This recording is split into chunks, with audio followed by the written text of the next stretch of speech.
It's you! Where have you been? Did you know the circus is in town? It's Daddy's circus. He says it's gonna be the biggest thing ever! Except he always says stuff like that, and then something goes wrong. And Vincenzo's my real daddy. We have to go talk to him.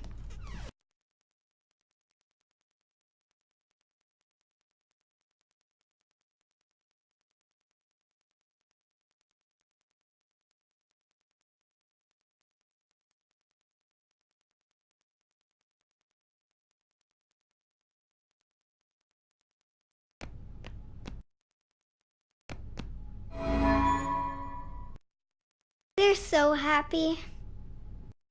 There aren't any pictures of the bad times. These were in the basement. She only takes them out when Daddy's living with us. You know, in stories where the little girl is really a princess and her parents aren't really her parents? Does she still get to see them?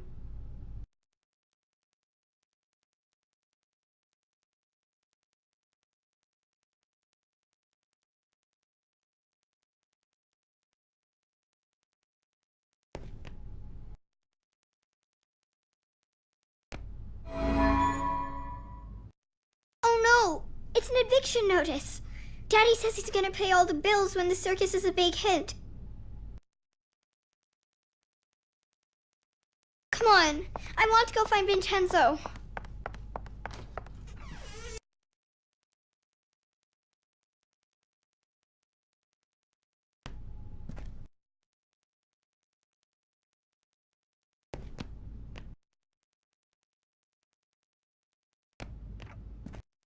I don't think they'll hold you.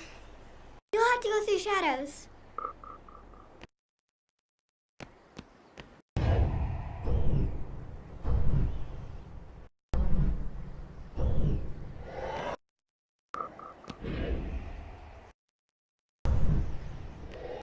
Come on!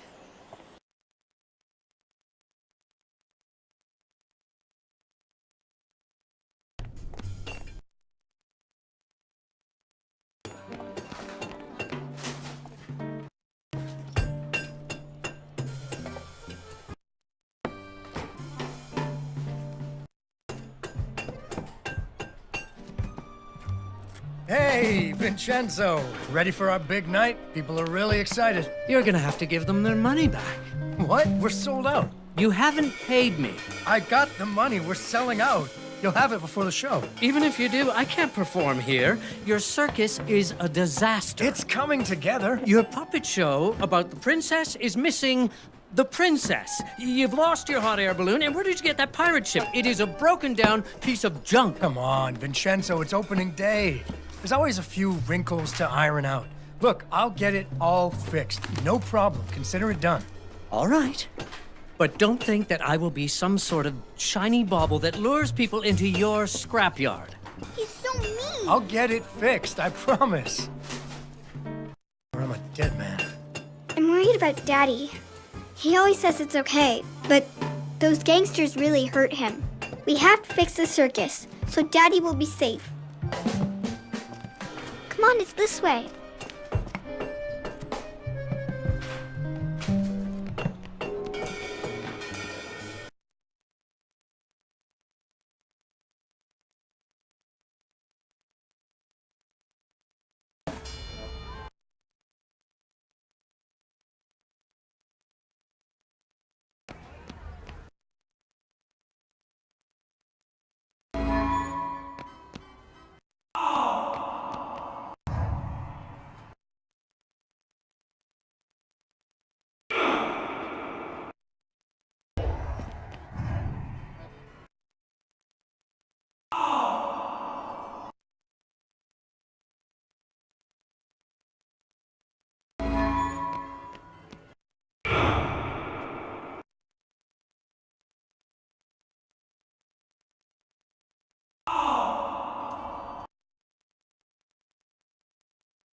Hey, has anyone seen the princess puppet?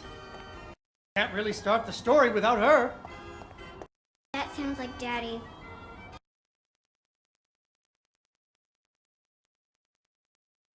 Ah, she was right here. Ah, there she is. Once upon a time, there was a princess who lived in a castle with her father, the king. The king loved her very much because daddies love their daughters. Unfortunately, the kingdom also had an ogre who was eating travelers because ogres do that. So the king did what kings do and promised that anyone who slew the ogre would get to marry his only daughter, the princess, and become king when he died. The king's lands were very far away, and the ogre was very large, so only one knight showed up.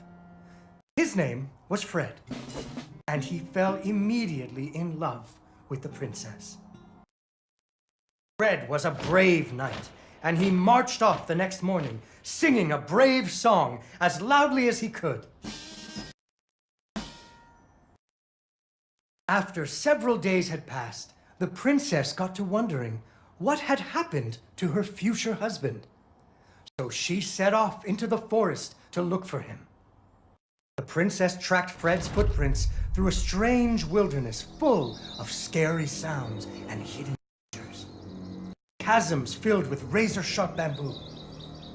Fortunately, she was a very brave princess who loved adventures, just like you. She used her wits to get past unexpected obstacles.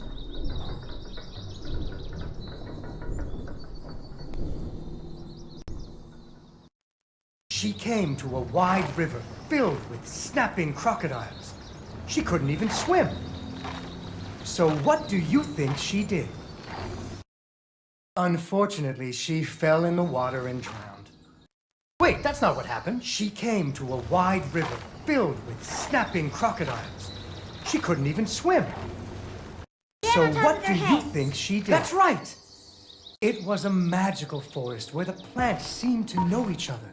She had to use magic mushrooms to get high or up.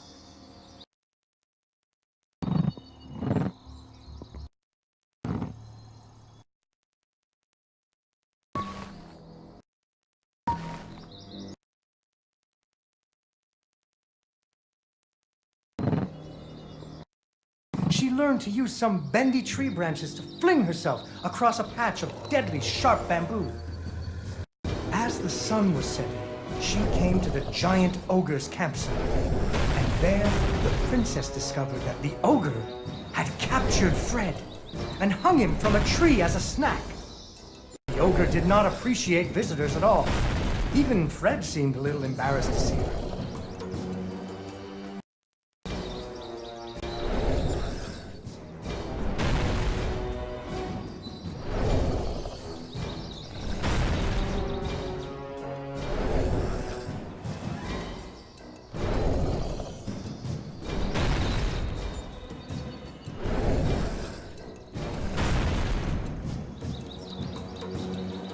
But the princess was a woman of action, and she was nimble, and the ogre was clumsy and easy to taunt.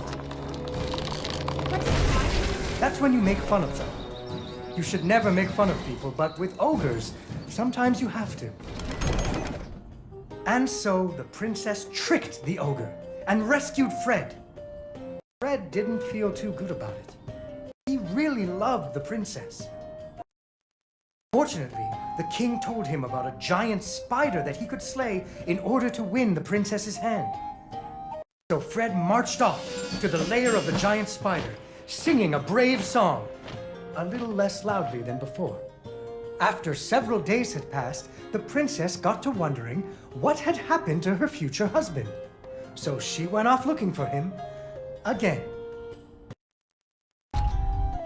Fred's footprints led her into a dark and creepy cavern, full of strange dripping sounds, kind of like the basement at school.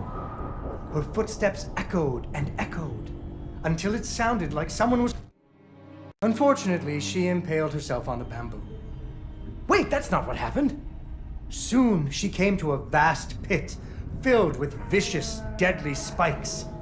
It was much too big to jump over, but far off, she could hear moaning. She thought it might be Fred. So what do you think she did? I know. What? She used an umbrella. What? Like that nanny in that movie. This is the Middle Ages, honey. Where would she get an umbrella? I don't know, but that's what she used. I don't think I have an umbrella. Well, you better find one, because she used an umbrella. Where am I supposed to get an umbrella?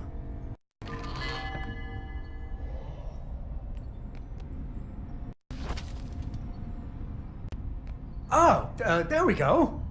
So, the princess bravely threw herself into the air, slowing her fall using an umbrella. Just like that nanny in the movie. She floated down into the cave. Deeper and deeper into the cavern she floated. She thought she could hear Fred moaning, but maybe it was only the wind.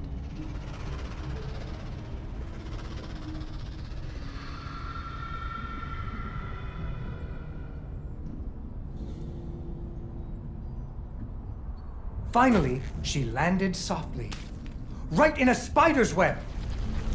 Fortunately, it was a very old web, and she was able to break free. Unfortunately, the web was the only thing holding up a giant boulder. The princess needed to find somewhere to hide. Suddenly, a giant spider jumped out of the shadows and attacked her.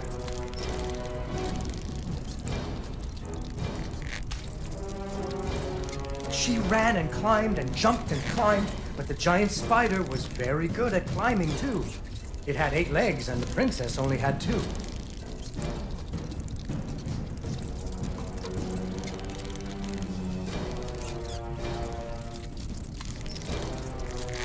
Fortunately, the princess remembered how the webs were holding up boulders.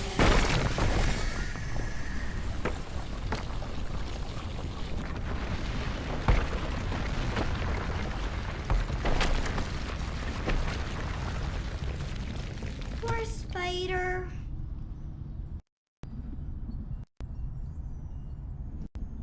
Finally, she found Fred. He was all wrapped up like a present for the giant spider's girlfriend. He was dreadfully embarrassed about having to be rescued again. He really loved the princess. The princess decided he was cute. Fortunately, the king told him about a dragon that he could slay in order to win the princess's hand and stop being so embarrassed. So Fred marched off to the mountaintop of the dragon, singing a brave song very quietly. After a few days, the princess got to wondering Why her dad kept trying to give her away? that too, but she was worried about Fred, so she went off to find him.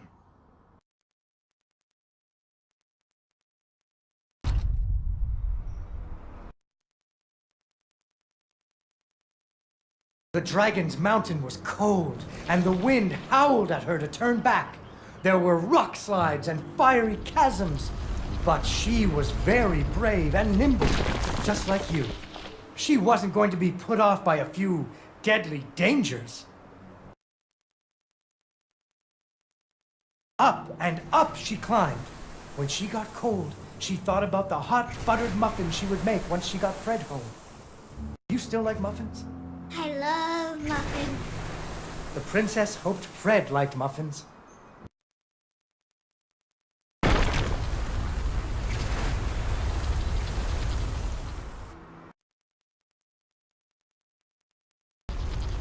When the princess got to the lair of the dragon, she was not very surprised to see Fred hanging from the roof of the dragon's cave. So she taunted the dragon until it roared its fiery breath at her.